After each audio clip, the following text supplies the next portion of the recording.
ได้ก็ขอกอดน้องในฝันสายแนนบ่แม่นแฟนกันย้อนว่าพบกันช้าไปแนมตาก็หูว่าเฮาทั้งคู่มีใจ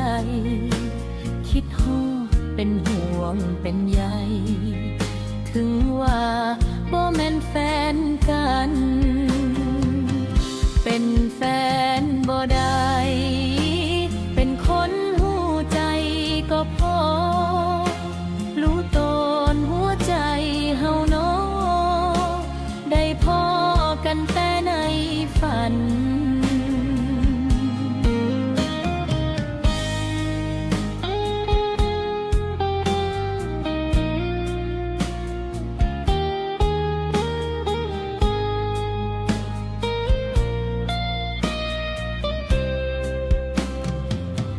เป็นแฟนบ่ได้